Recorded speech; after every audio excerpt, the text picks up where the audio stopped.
반갑습니다.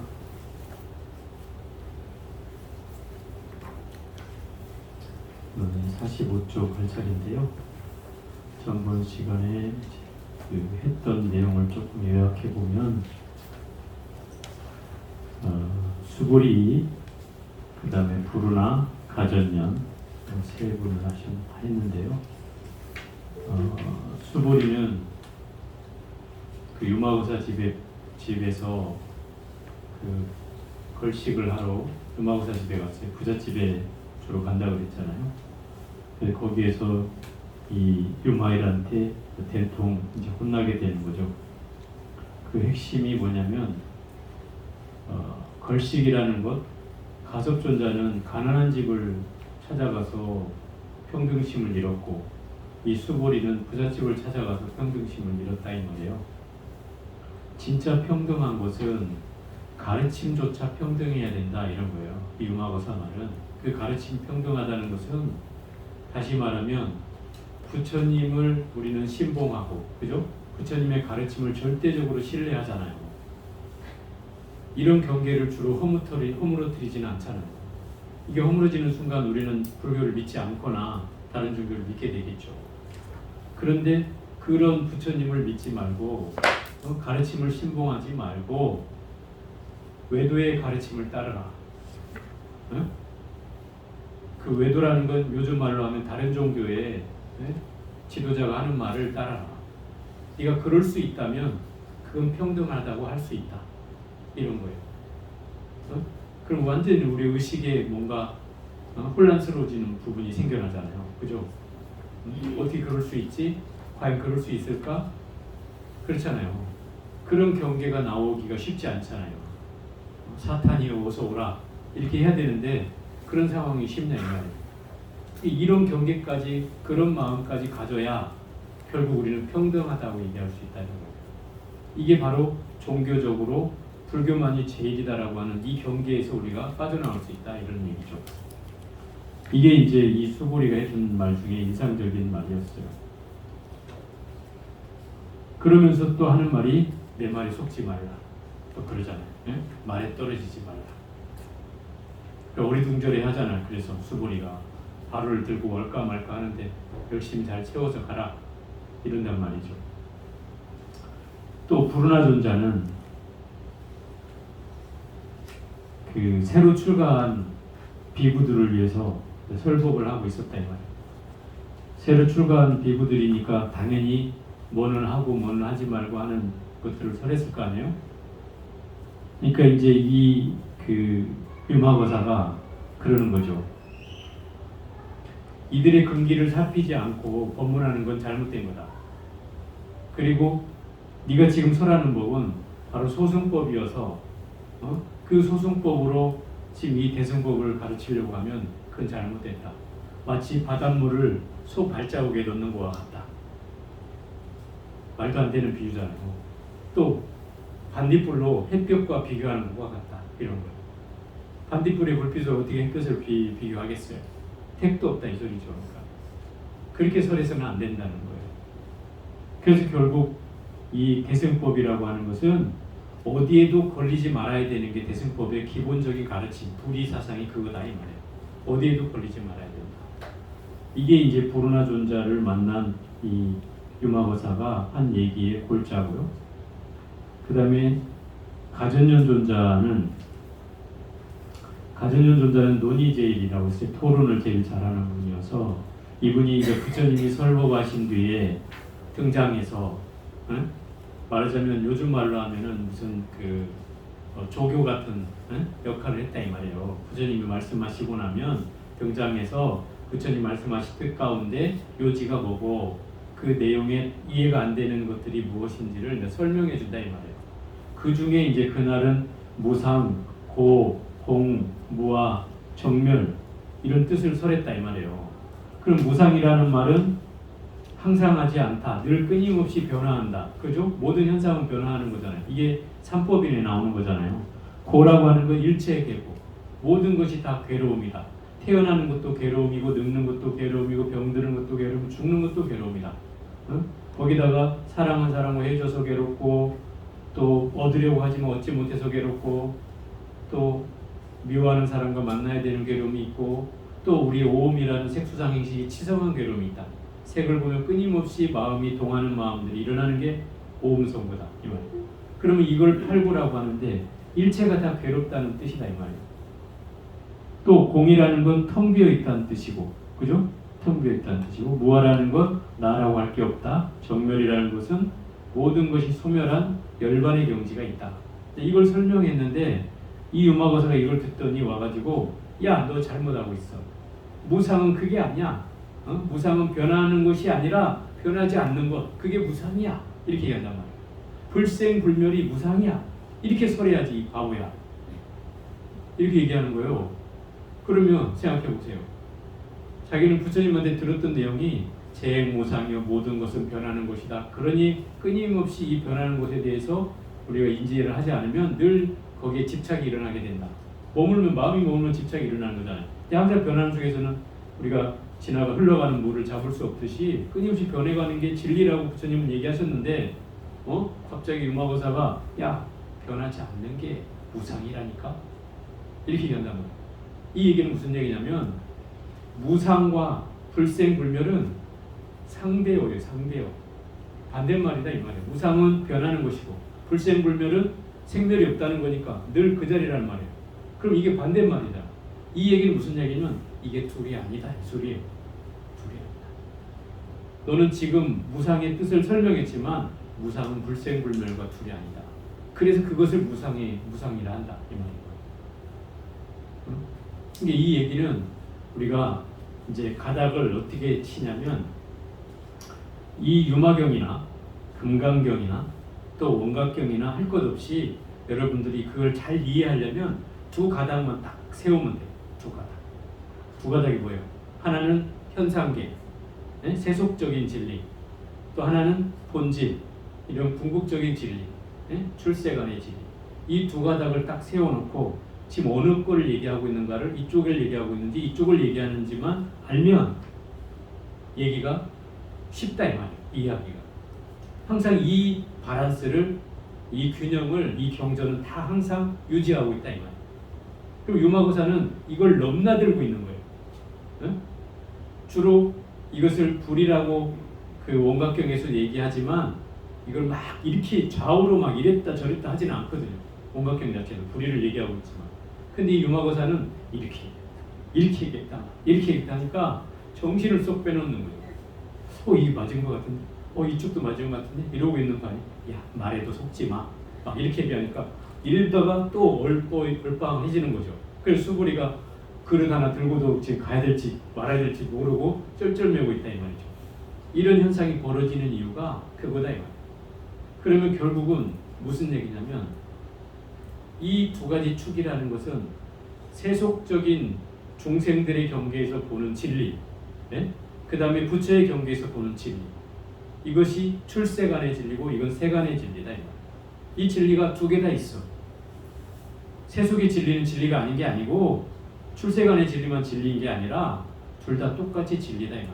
이거를 진재, 속재, 이재라고 표현한다 이 말이에요. 이게 이 속재라고 하는 세속의 진리가 바로 가유라고 하는 유식에서 말하는 유식, 오직 인식만이 존재할 뿐이다. 그래서 존재한다라고 보는 입장이 바로 이 중생계 입장이고, 중생계 입장에서 우리는 늘 끊임없이 존재하잖아요. 그런데 이것이 진짜로 존재하는 건 아니고 가유다. 그래서 잠시 이 몸을 빌려서 존재하는 것이다. 이런 경계가 있고, 또 이 진재라고 하는 이 경계에서는 다 공이다. 다 텅 비어 있어. 실제 아무것도 없어. 우리 다 까봐. 다 해체해보면 아무것도 없잖아. 그러니 뭘 있다고 할 거야? 이게 공이야. 이거는 진재 입장에서 보는 경계다 이 말이야.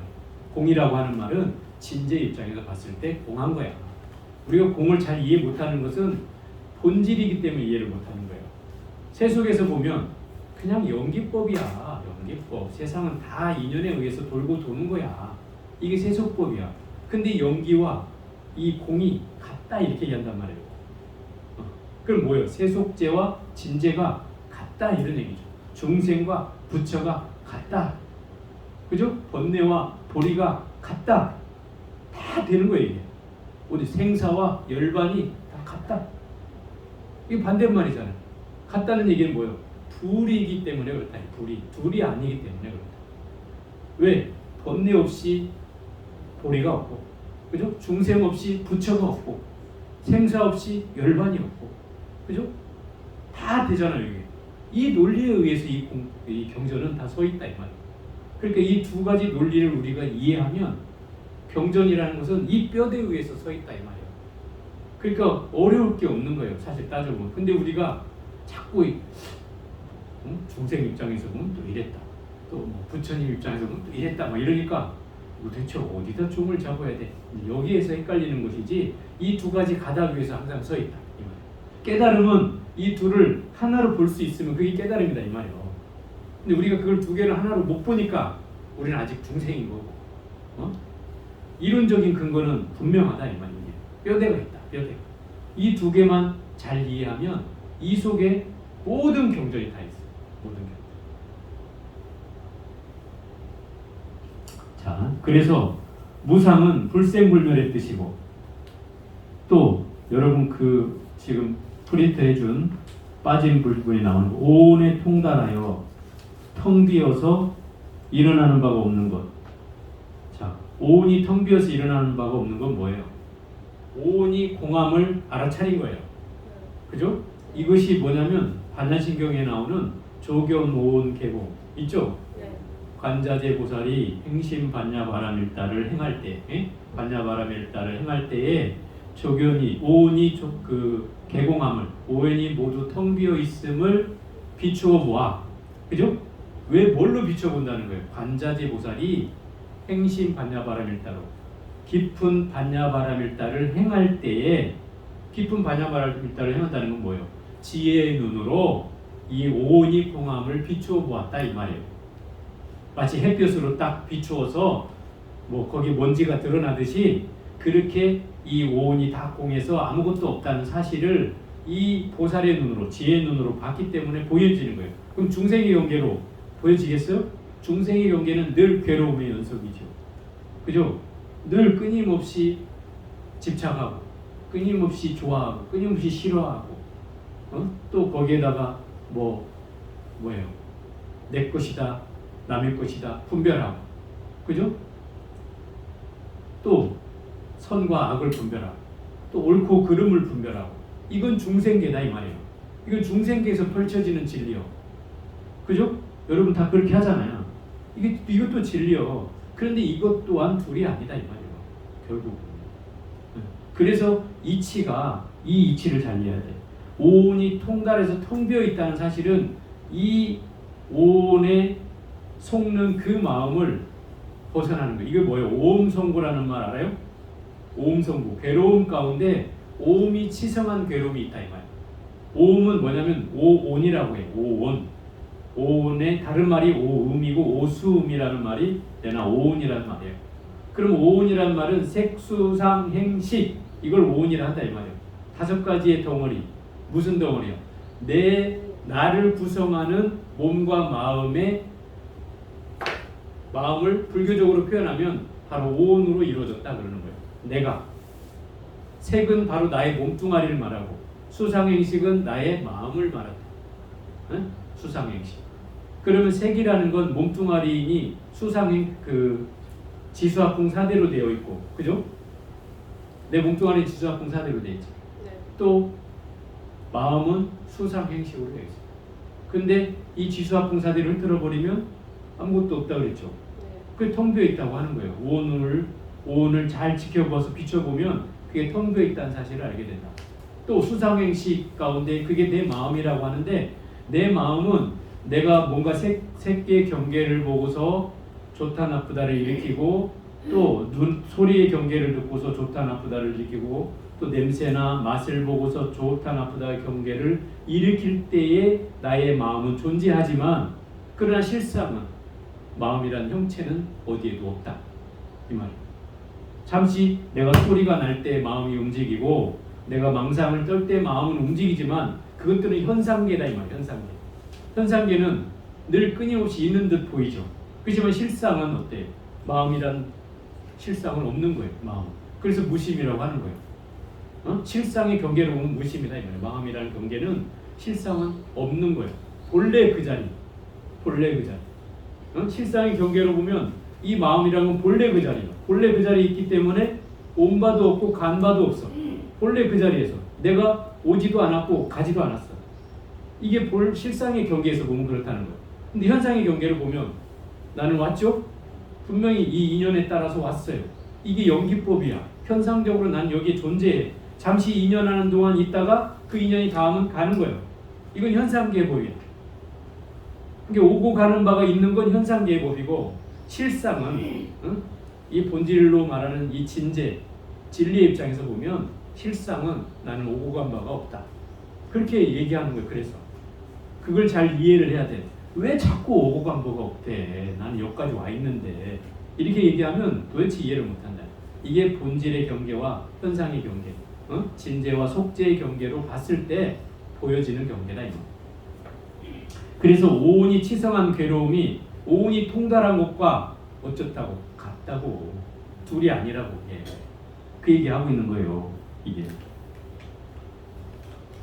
또 제법이 구경에 있는 바가 없는 이것이 공의 뜻이며, 아와 무아가 둘이 아닌 이것이 무아의 뜻이며, 그러니까 아와 무아는 나라고 할 것과 내가 없는 것, 그것이 둘이 아닌 것, 그게 무아의 뜻이다 이 말이에요. 결국 다 이 개념을 설명하는 것은 불의를 설명하기 위해서 지금 이걸 얘기를 하고 있다 이 말이에요. 불의가 뭐예요?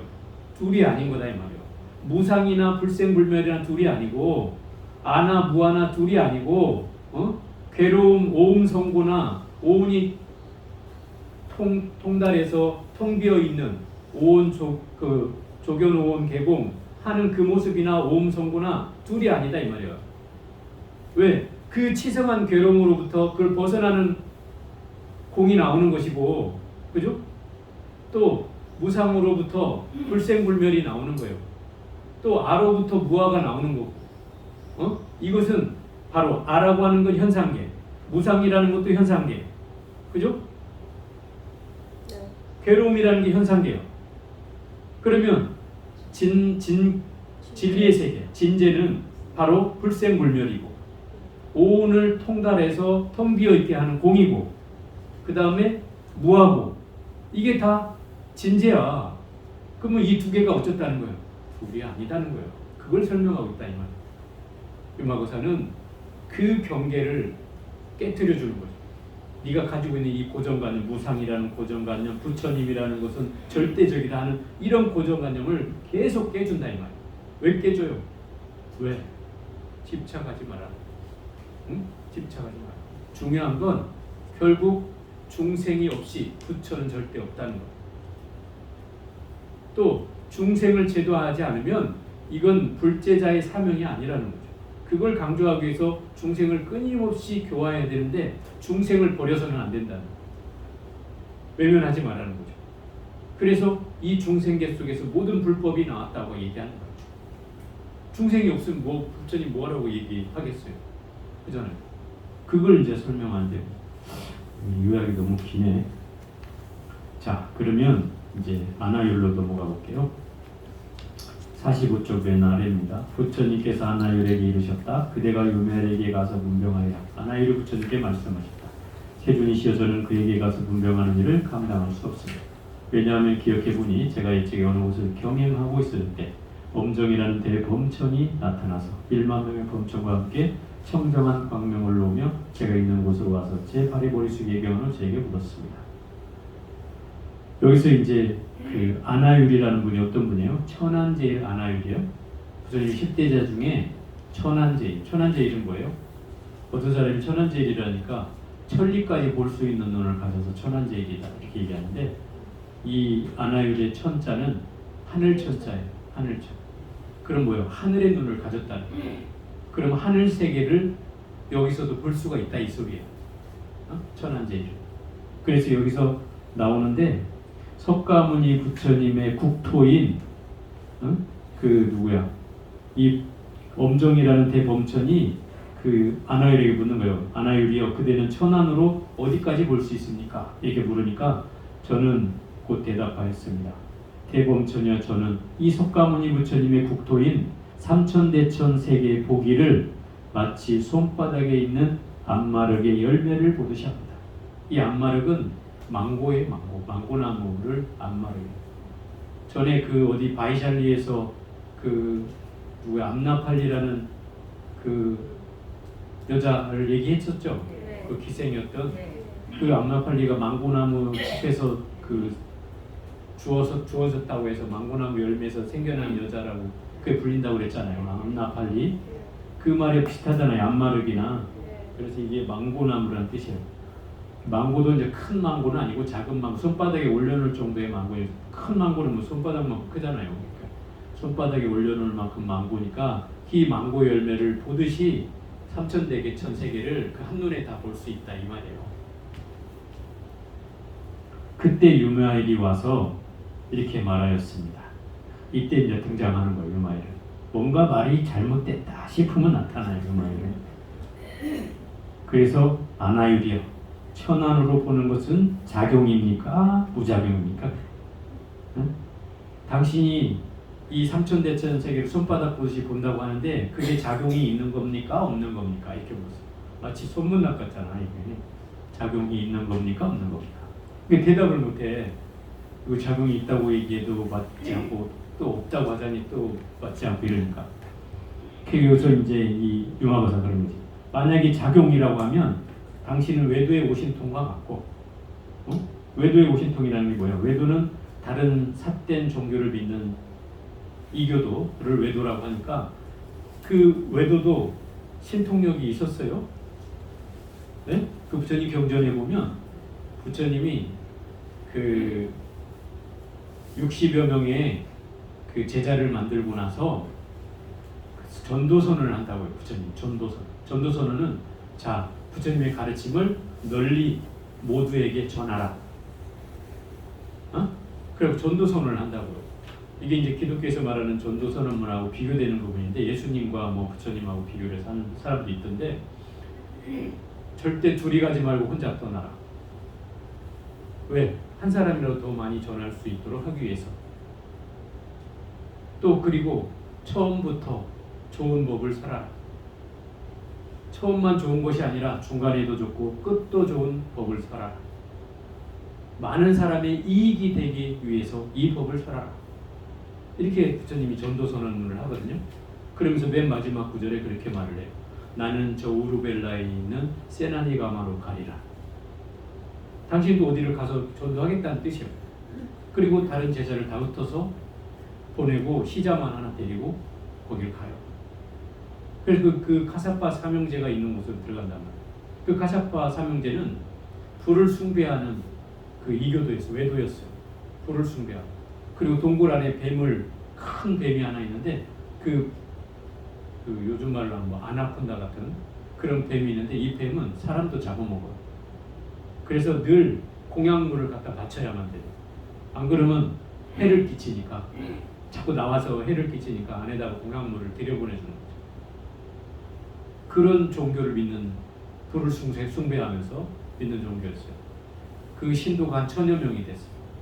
그 카샤파 삼형제니까 큰 형이 500명, 둘째 형이 300명, 작은 막내가 200명 해가지고 그 개울가에서 이 세 팀으로 나눠서 살았단 말이에요.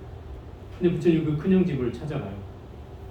젊은 수행자가 찾아와서 나 좀 머물게 해달라니까 이 큰 형이 허락을 안 하는 거죠. 여기 머물 데가 없습니다 이러는 거죠.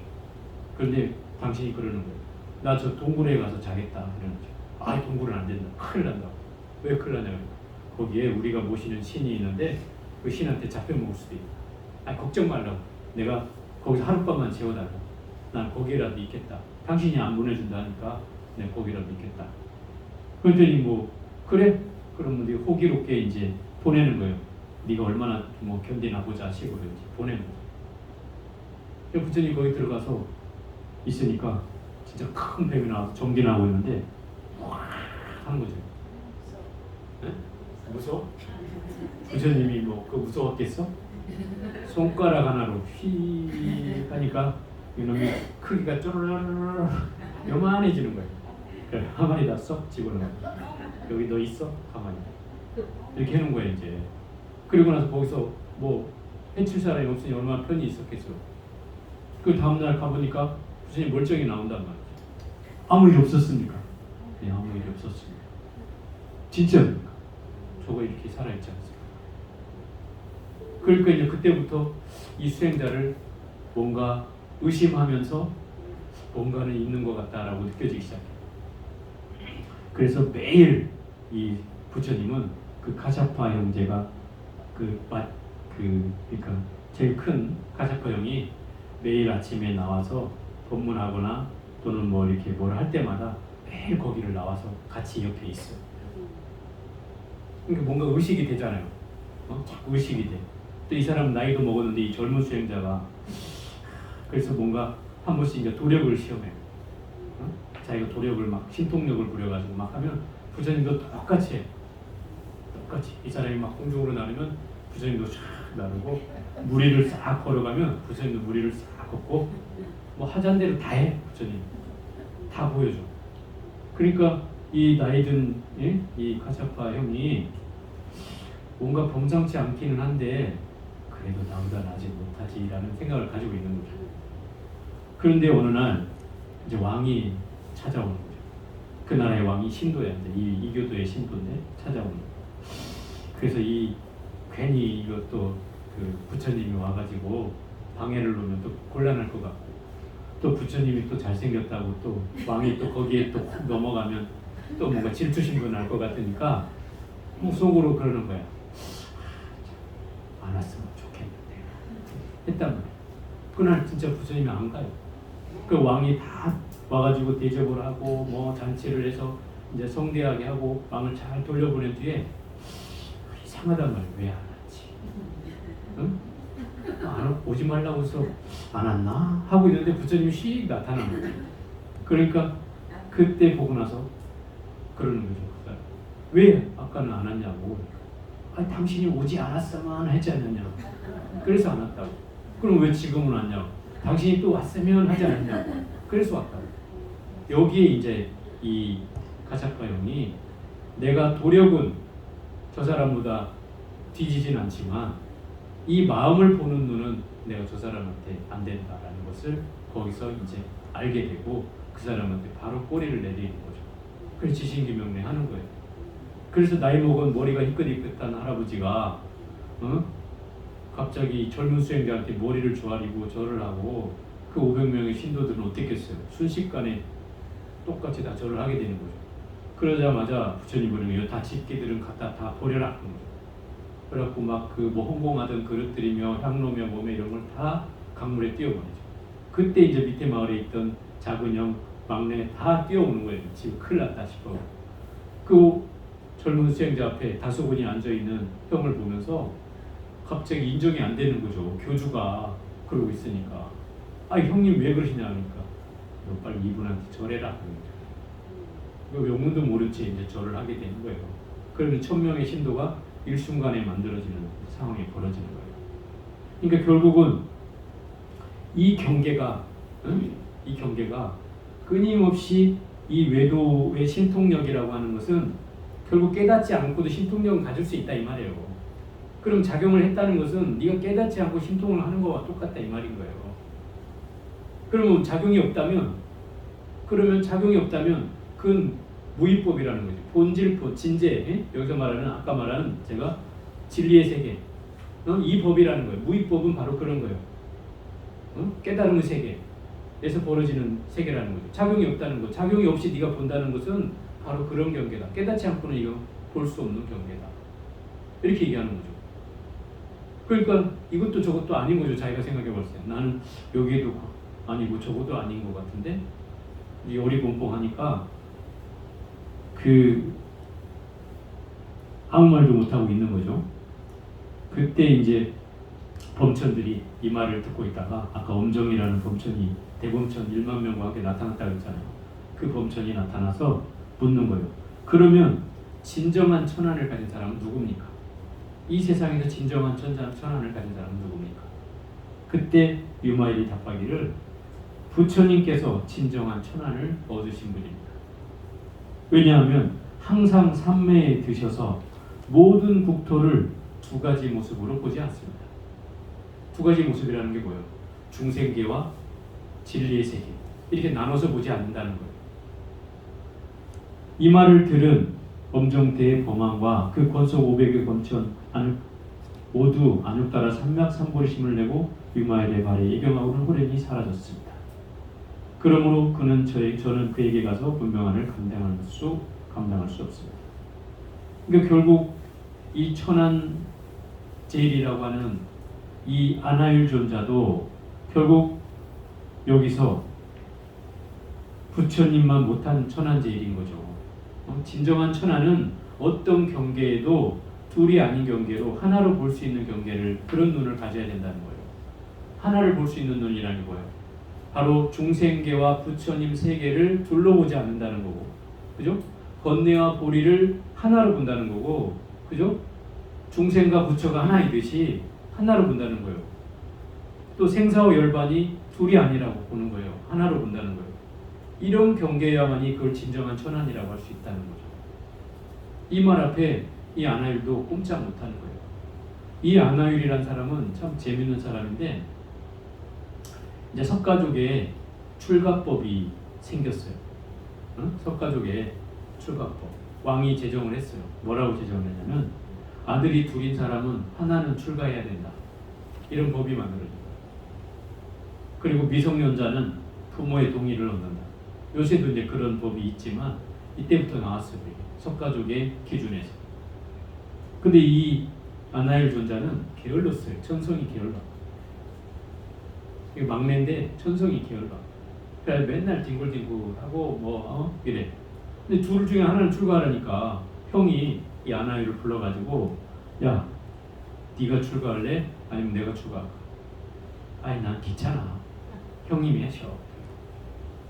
그래? 그러면 너 집안의 대소사 일이며 네가 종손으로서 할 수 있는 이런저런 막 업무를 다 얘기해주고 이걸 다 해야 된다고 얘기하는 거죠. 알았어.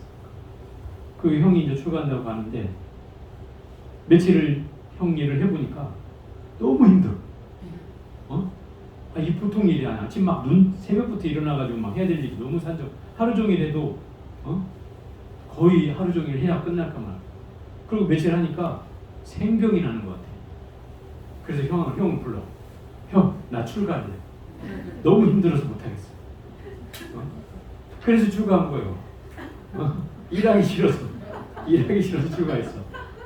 그랬더니 출가하고 나니까 재밌겠어, 그 출가가? 그 부처님 법문하면 꼭 졸고 있는 거예요. 맞습니다. 졸고 있어. 그래서 이제 부처님 두고 보다가 한 번을 이제 아주 호되게 야단치는, 공부를 안 하고 공부도 안 하고 졸고만 있다고 부처님한테 야단을 맞아. 그때 이제 이 아나율이 각성이 일어나는 거예요. 그때부터 이제 공부를 하기 시작해요. 그리고 잠을 안 자. 그때로부터 잠을 안 자요. 부처님이 와서 사정까지 했어. 야, 너 그러다 못 망친다. 자면서 정진해라. 그런데도 말을 안 듣고 계속 잠을 안 자고. 그래서 눈이 먼 거예요. 그 눈이 멀었어. 그래서 눈을 잃은 대신에 천안을 얻었다고 하는 거예요. 천안을, 하늘의 세상을 혼이 뻗들어 볼 수 있는 눈을 얻었다는 거예요. 그게 아나율이죠. 그래서 이분이 결국 10대 제자가 되는 거예요. 그런 수행력을 보여줬고 그런 천안을 얻었기 때문에 천안제일이라고 불리죠. 이런 분인데도 결국 이 유마일한테 깨져가지고 진정한 천안을 얻은 분은 결국 부처님밖에 없다는 얘기를 듣게 되는 거죠. 자, 부처님께서 오바리에게 이르셨습니다. 그대가 유마일에게 가서 문병하여라. 오바리가 부처님께 말씀드렸다. 세존이시여, 저는 그에게 가서 문병하는 일을 감당할 수 없습니다. 왜냐하면 기억해보니 옛적에 두 비구가 파괴한 일을 부끄러워 감히 부처님께 나아가 묻지 못하고 저에게 와서 물었습니다. 오바리 존자의 저희들은 계율을 범하여 진심으로 부끄럽습니다. 감히 부처님께 묻지 못하니 바라옵건대 우리의 회한을 풀어 이 허물로부터 벗어나게 해주십시오. 제가 그들에게 역급하게 해설하고 있던 그때 유마일이 저에게 와서 말하였습니다. 이것은 오바리 존자가 바로 지게제일 우발이 존자예요. 지게제일은 계율을 제일 잘 지켰던 분이었다는 뜻이죠. 이 우발이는 재미있는 것이 이 10대 제자 중에 유일하게 천민 출신이에요. 천민이면은 그때 인도 당시에 사성 계급 중에 제일 핫발이었다는 거예요. 제일 아래 계급이었어요. 그래서 다른 사람들한테 지탄을 받는 사람이었죠. 그런데 어떻게 이 사람이 10대 제자가 됐냐면 이분이 원래 왕자들의 이발사였어요. 왕자랑 귀족들의 이발사. 지금도 인도는 이발사가 천민이에요. 계급이 있어요. 지금도. 물론 법적으로는 없어졌지만 관습적으로는 아직도 남아있어요. 그래서 밖에서 이발해주는 요 학구방 같은 나무짝에서 이발을 해주는 데가 차 타고 가다 보면 봤죠? 그런 곳에서 이발해주는 애들이 다 천민 출신이에요. 그리고 아버지가 이발사면 아들도 이발사고 대대로 이발사예요. 그러면 이 사람들이 2000년 전부터 계속 세습됐다는 뜻이기도 해요. 그래서 무시를 당하는 거예요. 이발사 주제 이렇게 되는 거죠. 우리나라는 요새 이발사면 막 뭐 헤어 디자이너 막 이래가지고 엄청 막 쳐주잖아요. TV에도 나오고 막 유명한 사람들은 돈 많이 벌죠. 많이 벌잖아. 근데 이 인도 같은 데 가면 쳐주지도 않아요. 근데 어쨌든 이런 우발이가 이발사였는데 어느 날 왕자가 와서 머리를 깎아달라고 짧게 깎아달라고 머리를 이제 잘 깎아주고 있는데 거기서 옆에 온 왕자들하고 또 그 자기 친구들하고 막 얘기를 하는데 자기들 출가할 거라면서 막 얘기를 하는 거예요. 근데 이 우발이 생각에는 이렇게 부유한 사람이 그리고 권력까지 간 왕자가 된 신분에 뭐가 부러울 게 없을 그런 사람인데 뭐 좋은 게 있다고 출가를 한다고 하는 거예요. 이 사람 생각으로는 이해가 안 되는 거죠. 나는 저 사람이 너무 부러워 죽겠는데 어찌 왕의 신분으로 왕자의 신분으로 귀족의 신분으로 부처님 밑으로 출가를 하러 간다는 거예요. 그 말을 들으니까 이 우발이 신분으로서는 어떤 생각을 하게 되냐면 야 이게 귀족들도 뭔가 부러워하는 뭔가 더 좋은 일이 있나 보다. 그렇지 않고서 저 사람들이 왜 출가를 하겠느냐. 우발이 이렇게 생각한 거예요. 그래서 그럼 나도 출가해야지 이 생각이 들었어요. 그래서 이 사람들이 5명이 야 어디에서 모여갖고 우리 같이 가자 이러고 있는 사이에 우발이는 휙 가가지고 부처님한테 먼저 가서 출가를 한 거예요. 그리고 머리를 깎고 이미 부처님 앞에서 3귀 5개 바로 받으면 그 자리에 스님이 되는 거예요. 그때는 머리를 깎고 스님이 돼가지고 딱 옆에 앉아있단 말이에요.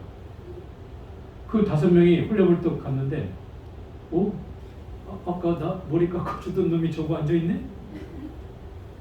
더 웃긴 거는 출가를 하고 나서 부처님 그러는 거죠. 먼저 온 이 선배님한테 절을 하라는 거예요. 거기서 이제 경악을 금치 못하는 일이 벌어져요. 아니 저 노예한테 내 하인 천민인 내 노예한테 절을 하라고요? 그게 말이 됩니까? 이렇게 따지는 거죠. 부처님이 그래요. 이 법에는 높고 낮음이 없느니라. 빈부도 없고 귀천도 없고 귀족과 노비도 없느니라. 이 법은 평등하느니라. 먼저 온 자가 이미 너의 선지식이니라. 당연히 그 먼저 온 자에게 절을 해야 되느니라. 저는 이걸 가만히 보면서 부처님이 일부러 시키지 않았나 이런 생각을 하게 돼요. 왜냐하면 제가 아까도 얘기했지만 인도라는 나라는 한 3000년 동안을 이 사성계급이 지금까지 있는 나라예요. 지금까지. 그래서 이 예를 들어서 천민하고 뭐 브라만이 결혼했다? 이러면 죽을 각오를 해야 돼. 지금도 간혹 뉴스에 나와요. 뭐 안매장을 됐다, 뭐 청부살인을 당했다 이런 게 나와요. 심지어 천민하고 했다면 더 낫. 이건 죽음을 뭐 예고해야 되는 일이고 그 인도에 우리 가면은 가이드를 해주는 여행사 사장이 있어요. 이름이 뭐였지? 응? 응? 아니 그거 말고 사장. 나라연. 그 나라연이라고 사장이 있는데 이 사람이 바이샤 출신이에요. 바이샤면은 상인 계급이다. 우리로 말하면 서민 계급이에요. 서민. 근데 자기 마누라는 브라만이에요. 어? 브라만은 최고 등급이에요. 브라만 다음에 크샤트리아 귀족 계급이고 그 다음에 바이샤, 그 다음에 수드라, 맨 천민이 수드라예요. 근데 이 그 상인 계급인데 이 사람이 마누라하고 결혼했단 말이에요. 브라만인 마누라. 집에를 못 가. 마누라 집에를 못 간단 말이에요. 지금도 결혼해서 지금 애가 지금 20살이 넘었는데 20년이 더 됐다는 소리 아니에요? 근데 못 가. 거기도 만약에 결혼식 하고 나서 집에를 가려고 했는데 그때 갔으면 아마 마누라는 납치됐을 거예요. 내 친구들이 그 동네에 살고 있는 친구들이 미리 연락을 해준 거예요. 절대 오지 마. 너 오면 여기 잘못될 수 있어. 이래갖고 집을 못 간 거예요. 잡힐까봐. 그 지금까지 못 가고 있는 거예요. 그런 지금 이 아무리 관습 뭐 법이 없어졌다 해도 아직도 지금 이런 게 남아있다. 물론 대도시를 중심으로 해서 이제 뭐 이런 신분의 파괴가 일어나고 있긴 해요.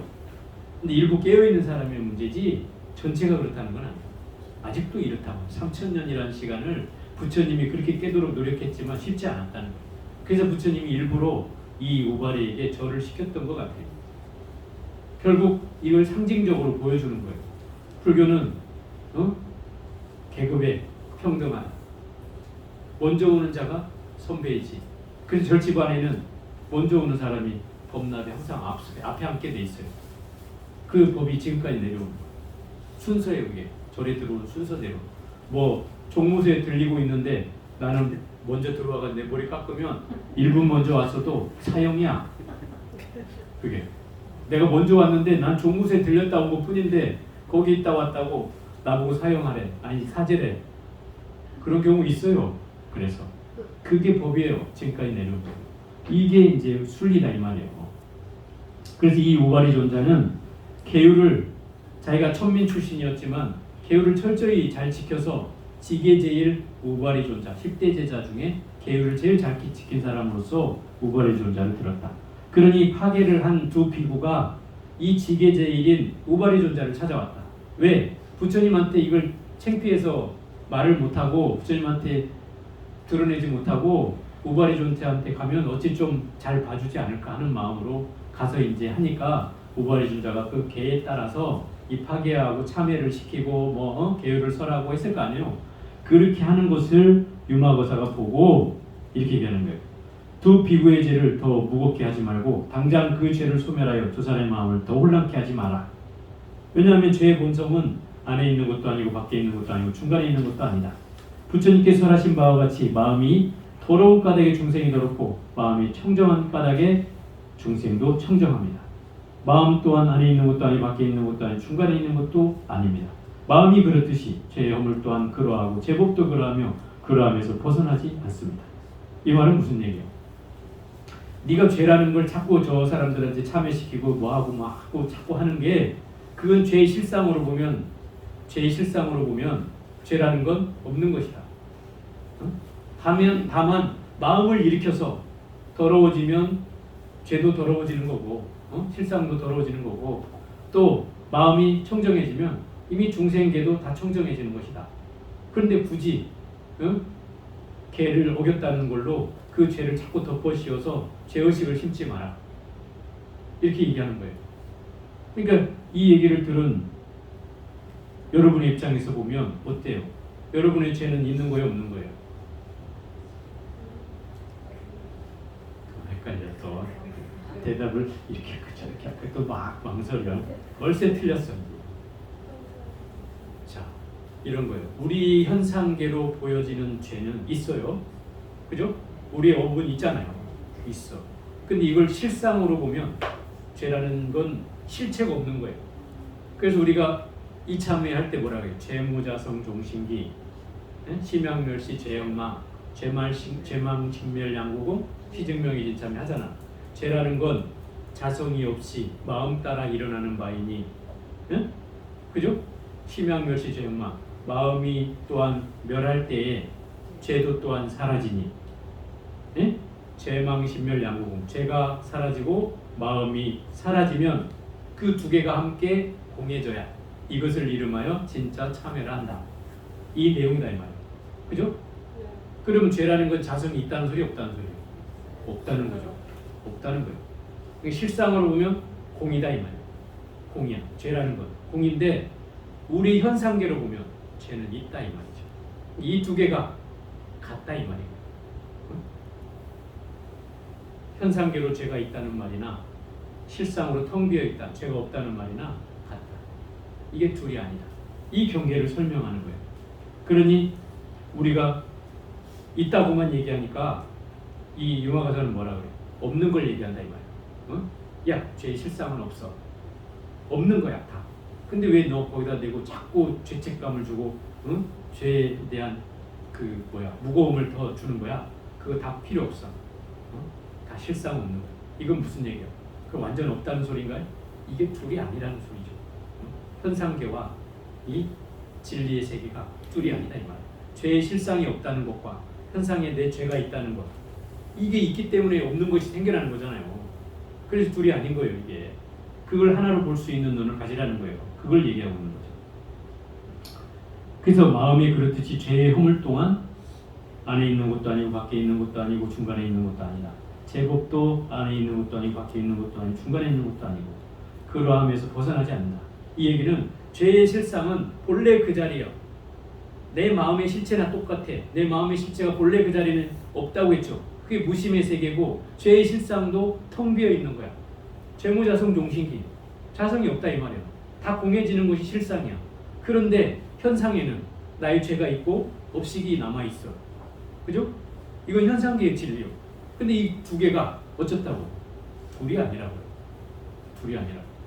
이걸 알아야 돼요. 둘이 아니라는 거. 이 경계를 얘기하고 있는 거예요. 융화거사는 늘 이쪽을 여기서 얘기하고 있으니까 이쪽으로 쳐준다 이 말이에요. 너 이걸 못 보고 있잖아 이 바보야. 이쪽에는 이렇게 얘기하고 있어. 또 여기서 또 이쪽을 얘기하면 야 여기도 또 있잖아 바보야. 왜 너 이걸 못 보냐. 계속 융화거사는 속죄로 얘기하면 진죄로 치고 진죄로 얘기하면 속죄로 치고 이렇게 해서 계속 사람에게 뭐를 줘요? 혼란을 준다 이 말이에요. 왜 혼란을 줘? 내가 가지고 있던 가치관을 깨준다 이 소리죠. 이렇게 생각했는데 아니야 그게 바보야. 부처님 말씀은 어디에도 치우치지 말라는 거야. 어느 편에 속하면 이미 그건 틀렸다는 거야. 부처님 그거 얘기했잖아요. 진리라는 게 그런 거죠. 불이라는 게 그런 거다 이 말이야. 그러니까 그 경계에도 떨어지지 말라는 거예요. 융화거사는 그래서 이걸 자유롭게 한다 이 말이에요. 자유롭게. 그래서 일체 중생의 심상에 허물이 없는 것도 또한 우발이여 그대가 만약 마음의 모습으로 해탈을 얻었을 때 허물이 있었습니까? 없었습니까? 해탈을 얻었다면 허물이 있어요? 없어요? 없죠. 당연히. 그래 없습니다. 대답하니 일체 중생의 심상에 허물이 없는 것도 또한 이와 같다. 네가 허물이 없다면 해탈하에 허물이 없다면 중생의 마음에도 허물이 없다. 죄가 없다. 이건 무슨 경계요? 실상의 경계로 봤을 때 이렇다는 거예요. 또 그래서 망상이 바로 허물이요 망상이 없음이 바로 청정한 것이다. 망상이 바로 죄다 이 말이에요. 근본적으로 따지면 망상 자체가 죄예요. 그럼 망상이 없으면 바로 죄가 없는 것이고 전도가 바로 허물이요. 전도라는 건 뭐예요? 내가 착각해서 보는 것을 전도라고 해요. 전도몽상 이런 말이잖아요. 전도몽상. 반야신경에 나오죠. 예를 들어서 뭐 새끼줄을 뱀으로 착각해서 본다든지, 그죠?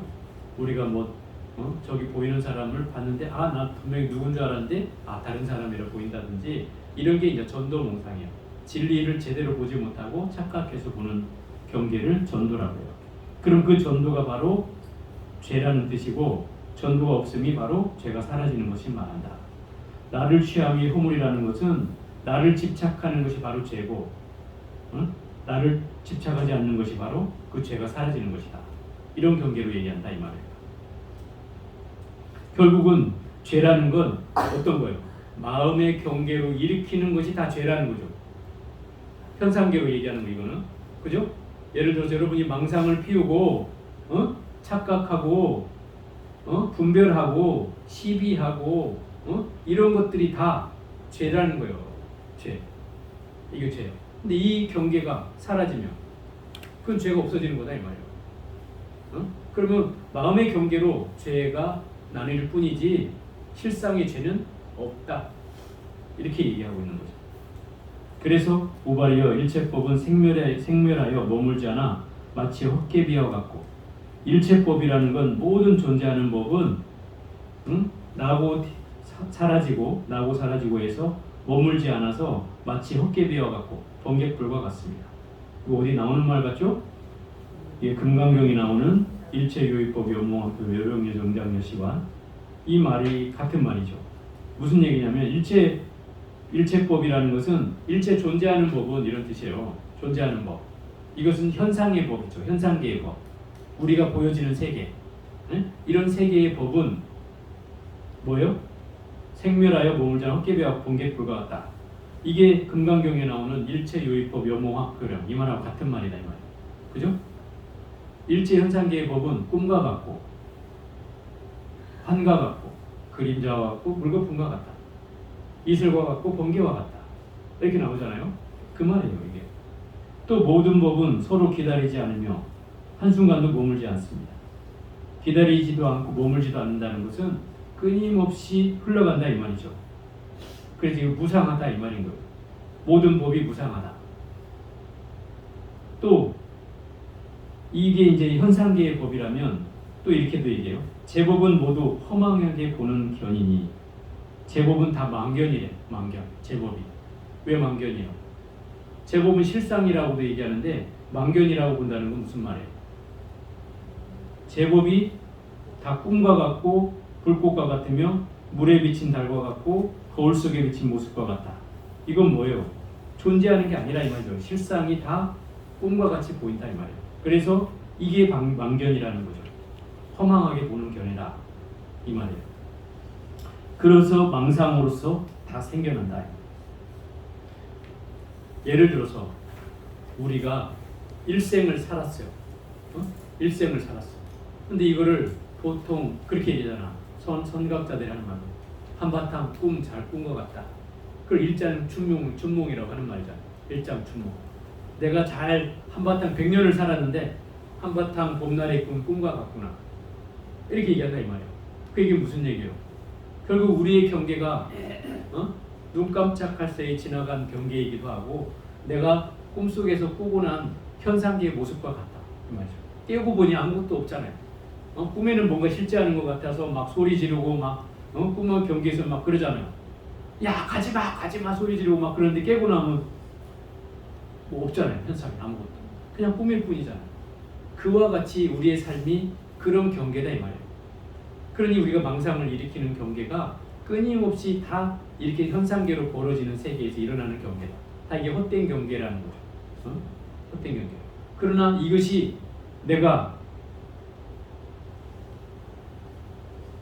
죄가 있다면 이런 경계에 빠져 있는 것이고, 그 죄가 사라진다고 하면 이런 경계인지를 알아차리는 것이다 이 말이에요. 그러면 난 청정해지는 거예요. 아, 내가 바로 이 꿈속에 살고 있구나. 알면 그게 바로 이미 청정해지는 것이다 이 말이에요. 그러니까 죄라는 것은 실상으로 보면 이런 경계다 이 말이에요. 다 사라지고 없는 경계다. 그런데 우리가 현상계로는 늘 끊임없이 뭐가 있다라고 여겨지는 경계죠. 세속적으로 보면. 그래서 이와 같이 계율을 아는 사람, 계율을 받드는 사람이며 이와 같이 아는 사람은 잘 이해한 사람이다. 이와 같이 보는 사람이 계율을 잘 지키는 사람이라는 거예요. 잘 받드는 사람이라는 거죠. 잘 이해한 사람. 어떤 경계? 둘이 아닌 경계로 보는 경계. 네?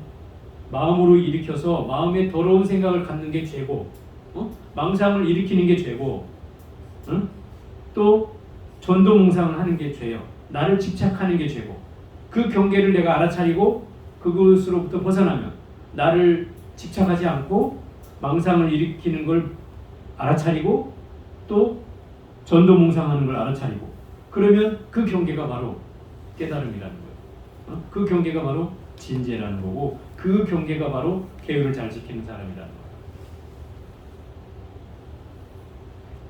이때 두 비구루가 말하여서 참으로 높은 지혜를 가진 분입니다. 우발의 존재는 감히 미출 수 없는 경지입니다.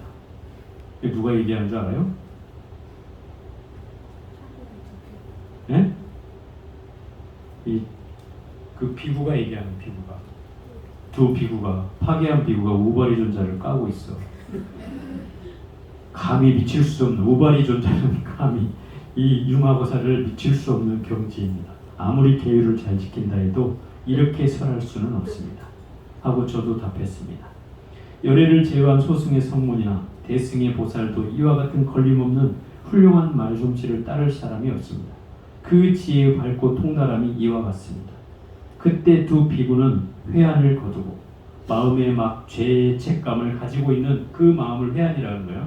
죄책감이나 죄의식 뭐 이런 것 때문에 괴로워했던 이런 마음을 거두고 깨닫고자 하는 마음, 깨달음의 마음을 내어서 발언을 하며 일체 중생이 이러한 변제를 얻게 하리라.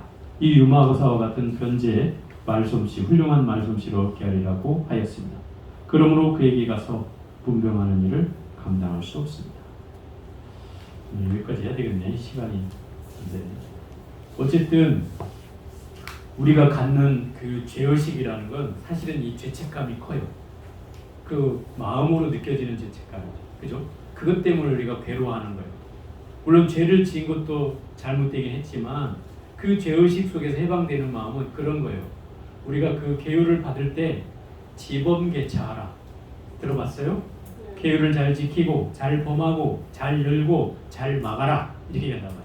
그러면 잘 지키라는 건 이해가 되는데 잘 범하라. 이 말은 잘 이해가 안 되죠. 어떻게 범하라는 거지? 그럼 계율을 어기라는 건데 어떨 때 범해야 되는 거지? 우리는 여러분들이 처음에 계율을 받았을 때 저한테 수도 없이 물었던 걸 제가 기억하고 있는데 스님 제가 뭐 가족들이 생선을 잘라서 뭘 해달라고 하는데 그걸 해줘야 돼요? 말아야 돼요? 생명을 죽여야 되는데 어떻게 해야 돼요? 조개를 잡았는데 스님 어떻게 조개를 까야 돼요? 말아야 돼요? 나는 사다 먹으면 좋겠는데 자꾸 뭘 가져와서 회를 떠달래요. 어떻게 해요? 여러분들이 다 이게 물은 거다 이 말이야. 그러면 그 경계에서 어떻게 해야 되냐 이 말이죠. 예를 들어서 안 해야 되냐 이 말이야. 그럼 자 나는 계를 받았으니 니들 다 채식. 남편도 채식, 자식도 채식. 이러면 다 떼거지로 데모하겠죠. 보살님들 아마 집 싸갖고 어디 나가라고 쫓아낼 거야. 이건 말이 안 되는 얘기잖아요. 그러면 결국 내가 그들의 가족들은 뭐 계를 받지도 않았고, 그죠? 또 불교를 믿지 않는 사람도 있잖아요. 그럼 그들은 먹고 싶다고 할 텐데 그들의 논리로 차리면 그들을 먹고 싶어하는 건 이건 세속의 진리요. 그잖아요. 세속의 진리요. 그럼 그들에게 내가 그 음식을 제공해줄 의무가 있다 이 말이에요. 생선을 먹고자 하면 생선을 사다 해줘야 되고, 그죠? 고기를 먹고자 하면 고기를 사다 해줘야지. 나 개 받았으니까 못해. 이러면 이건 계율을 마치 이 소승법에 얽매여 있는 계율을 지키는 우발이 존자 마냥 거기에서 못 벗어나는 거다 이 말이에요. 그럴 때는 내가 나를 위한 일이 아니기 때문에 가능하다 이 말이야. 이게 여는 방법이야. 계를 여는 거예요 이게. 또 범하는 것이기도 하죠. 또 따져보면. 그죠? 엄격히 따지면 내가 산 생명을 잡았다면 죽이는 거잖아요. 내 손으로 죽이는 거니 당연히 걔를 범하는 거죠. 그렇지만 이런 경우에는 내 가족을 위해서 하는 일이니 범해도 크게 죄가 되지 않는다 이 말인 거예요. 이게 계율을 여는 거예요. 범하는 거고. 이게 그런 경계니까 여러분들이 그렇게 따지면 새우젓 들어간 것부터 다 따져야 돼. 김치에 새우젓 들어간 거 맨날 먹으면 잘못됐다고 얘기해야 되잖아요. 여러분들이 갖다 주는 김치에 젓갈 안 들어간 김치 없잖아. 그럼 스님도 먹지 말아야지 따져보면. 그죠? 근데 저는 감사하게 먹는다 이 말이야. 들어갔는지 들어갔으면 더 맛있어. 그리고 더 맛있어 하고 먹는다 이 말이야. 그게 경계에 걸리지 않는 것이지 그것까지 만약에 하지 말아야 돼 한다면 이 경계가 결국 뭐예요? 모든 걸 가리게 된다 이 말이에요. 그래서 이게 소승법이라고 하는 거예요. 꼭 지켜야 된다. 그래서 소승법은 어때요? 저 동남아시아는 부처님이 하신 말씀을 그대로 해야 돼. 그대로 해야 돼. 그리고 이걸 주장하고 지금도 그렇게 하고 있잖아요. 그러니 이 시대가 이렇게 바뀌어서 스님들이 막 해외도 다니고 성지순례도 가고 하잖아요. 그럼 스님들이 자기는 소유를 하지 말아야 되니 아무것도 안 가져야 돼. 그래서 스님들 오는 거 보면 바리떼 하나만 이렇게 들고 와. 외국 스님들 보면 우리 이거 바리떼라고 하잖아요. 스님들 옆에 수대 옆에 매는 거 그것만 하나 들고 와요. 그리고 자기는 돈도 안 내고 있어. 그럼 누가 내? 옆에 시자가 따라와 돈을 내줘야 돼. 내가 뭐 사면은 돈을 옆에서 내줘. 그럼 이 소유가 내 소유가 아니냐? 내 돈이야. 내 돈을 이 사람이 집행하는 것 뿐이야. 그럼 무슨 얘기예요? 소유를 안 하는 게 아니죠. 이게 시대가 이렇게 변했는데도 이걸 고집한다 이 말이야. 그러니 이런 게 소승법인 거죠. 어? 시대가 변하면 그 시대에 따라 부처님이 근본을 취하되 소소한 계율은 버려도 된다. 이렇게 얘기했는데도 그걸 못 버리는 거죠. 그렇게 해왔기 때문에. 그래서 문제가 되는 게 그런 거예요. 그 태국의 어떤 스님은 유명한 스님이 되는데 신도들이 막 전국에서 구름같이 몰려드는 거야. 와, 막 신통력이 있다고 막 소문이 나고. 그 와서 뭐라도 봉투라도 놓고 갈 거 아니에요. 그 이 사람이 봉투를 다 장판 밑에다가 다 넣어가지고 그걸 가지고 있었단 말이에요.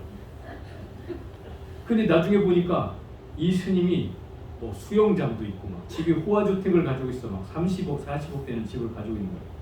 그러니까 그게 막 뭐 방영이 되고 난리가 났었어요 한번. 그래갖고 태국에서 발칵 뒤집혔죠. 스님은 그런 거 스님은 소유하지 말아야 되냐? 뭐 이렇게 되잖아요. 그러면 응? 차라리 소유를 인정했으면 그런 소유를 인정했으면 뭐 집 한 채 가지고 있는 것 같고 뭐 얼마 전에 우리 혜민 스님 막 집에 뭐 5억짜리 집에서 뭐 하는 거 나왔다고 난리가 났대 막. 몇 년 전에 그랬죠. 작년인가 재작년에 그죠? 별것도 아닌 것 같고 그렇잖아요. 스님 집 갖고 있는 게 뭐 문제가 돼? 이 비싼 기와집도 가지고 있는데 이런 걸 값으로 치면 뭐 수십억 수백억 아니요?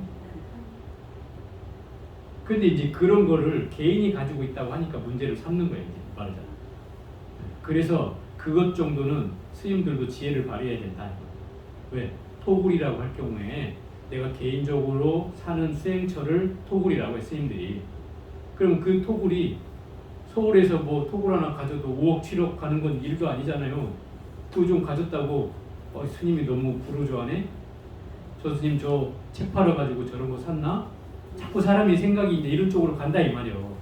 그래서 자꾸 그 스님을 의심하게 되고 뭔가 이렇게 하게 되니까 그게 바라보는 시선이 잘못된 거죠. 그런데 다시 돌려서 보면 부처님 집에 스님이 세대로 사는 거지 따져보면 그잖아요. 내가 부처님 집에 세대로 사는 거지. 내가 주인이라고 하지만 그러나 어머니 따지면 부처님이 내가 세대로 사는 거지. 내가 이 집 가지고 있다고 해서 나를 누가 부자라고 해요? 안 하잖아요. 이걸 엄연히 공찰이고, 그죠? 근데 그런 의미가 없다 이 말이에요. 근데 우리는 자꾸 그 세속적 기준으로 보면 그런 스님을 단죄할 수 있을지 모르지만 그런 게 큰 문제가 아니다. 아예 더 많이 가지고 있는 사람은 셌는데 그 정도가. 자, 오늘은 여기까지만 해보겠습니다.